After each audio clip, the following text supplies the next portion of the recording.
to this job. So I'm going to request referral to this job, and we're going to see what happens. Okay? It's giving me what's called a referral screen.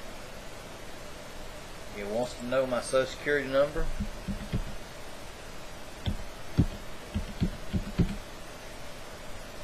Okay? It wants to know a PIN.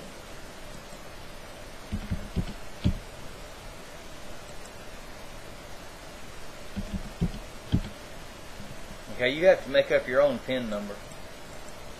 Now it says referred to the go on. It's going to tell you all the information. Bobby Smith. Are you a citizen of the United States? Yes.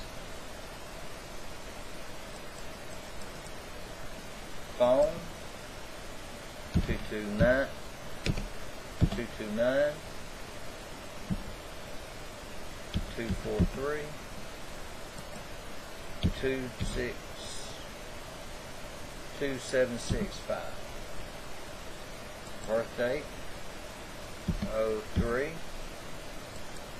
09 2000. Do you currently possess a valid driver's license? Yes. Okay, and then it's going to go through all these questions, and you have to answer these questions. That's what this is all about. Okay?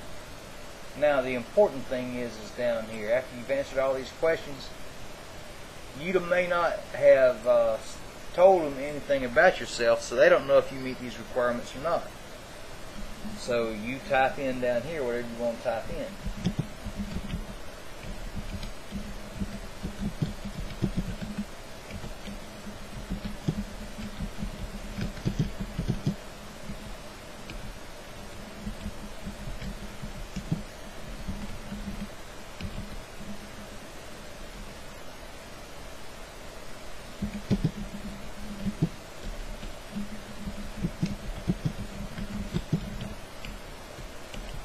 That's not how you spell no.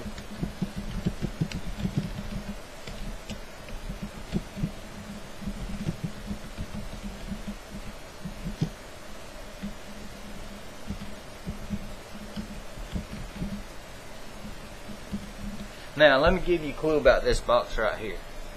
I call this my liar's box because I can type anything I want to in there. And if I have previously filed paperwork with the Department of Labor, and they might go through that paperwork and say, well, he's not qualified. Well, I can come down here to this liar's box, and I can tell it however I want to tell it. Suppose I had a job painting. Well, they know I was a painter. Now I can come back and say I was a district representative for DuPont Paints and covered the southeastern region, and they're not going to know the difference. But from what you tell them in this box, you make what you say in this box fit the qualifications. Okay, if they say they want 16 years of education, that's 4 years of college. What are you typing here? I have 4 years of college. Whatever it takes to make you fit them qualifications.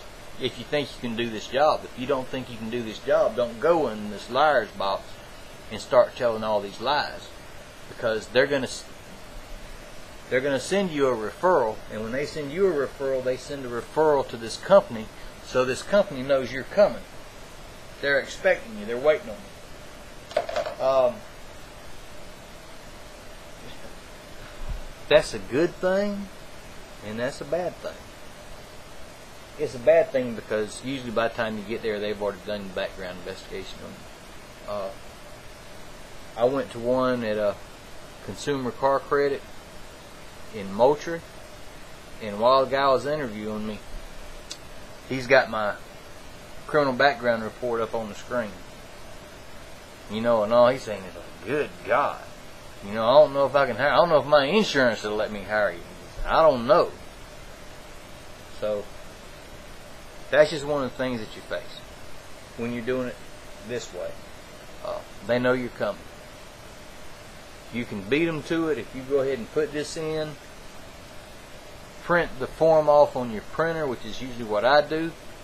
If you don't have a printer, you can go to the Department of Labor and tell them you want to pick up the referral. Now I'm going to show you what a referral looks like, I think.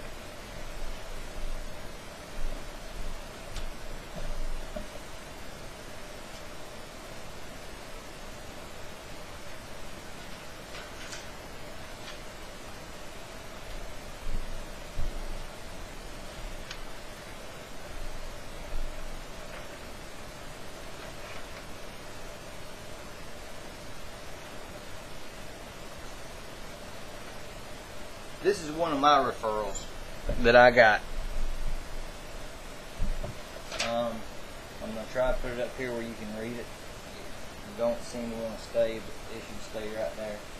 But it's telling you, the main difference in this is it tells you who the company is. That's what a referral does. It tells you who the company is. Okay, this is where you go. Because everything else in the Department of Labor is so secret, they won't never tell you who the company is. But when they give you this referral, it'll have that company's name on there. It'll tell you who to see. It'll tell you what they want you to do to apply for this job. Bring a resume, fill out an application, call so-and-so, long distance. Wait, I've had to do that. All kind of stuff. But they tell you on this referral, when you get done filling out this referral form, okay, submit referral request. Right down here.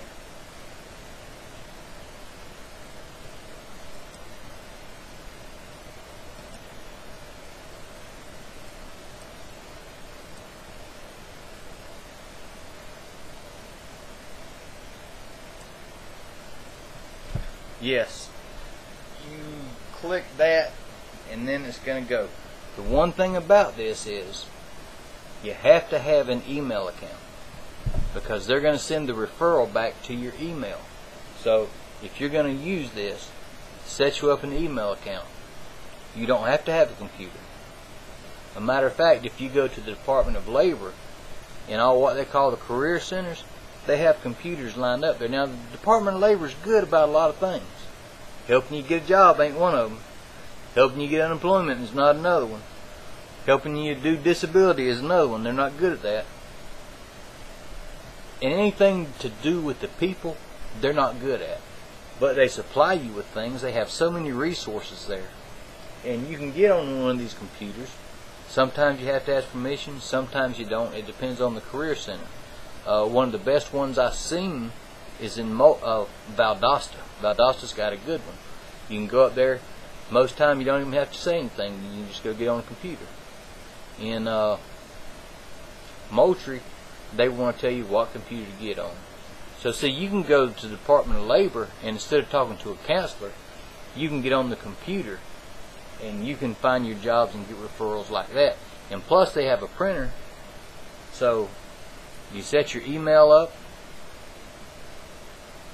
you go to the Department of Labor, you have your referral sent to your email, and then you print it off on their printer, and you've never even talked to a counselor, and you've done more than what they'll do for you. You have just done more than what they'll do for you, because they're not fixing to do for you. I'm telling you, I don't care what top step teacher told you, I don't care what your counselor told you, I don't care what the Department of Labor representative said to you when he came to give his little speech. I don't care about none of that. I'm telling you from experience. I'm telling you because I've been out there beating the streets. I'm telling you because I've been to Thomasville, Moultrie, Valdosta, and they're all the same. I've been to veterans reps. I've been to top step reps. Oh, and don't go to a top step rep. They're really not going to do anything. That is so much BS. That whole top step program is so much bullshit. I'm telling you that for a fact right now. So when you go out there and they make you do all these, you do more paperwork in prison than you do out at the Department of Labor. So that don't make no damn sense. So what I've just showed you here, I've given you a tool to help you find a job. Because when you go to a company, when you go to a counselor up there and you say, I'm a convicted felon, then half the jobs they're not even going to show you because it says you must pass a background check. What's a background check? Some check that county. They can check me in Cocoa County all day long. I don't have any crimes there. They can check me in Brooks County. I don't have any crimes there. They can't search me in Thomas County though. Boy, they'll get a mouthful, eye full, whatever. They'll get more than what they want. But if you've been bad and you want to beat the streets and you need some leads, what I just showed you is the way to go about it. I don't care what you did. I got the worst crime in the world. So, you know, that's the way it is. Rely on yourself. Don't rely on what the prison told you. Don't rely on what the Department of Labor tells you. Rely on yourself. If you want to be successful, rely on yourself. Use the Department of Labor. It's a good tool. We're not even going to argue that. It is a very good tool. It's probably the best tool you'll have. But it's not the only tool you have. You'll see in other videos on this site what's happening. So, do what you can. Don't rely on anybody except yourself. And I wish you the very best of luck in what you're doing.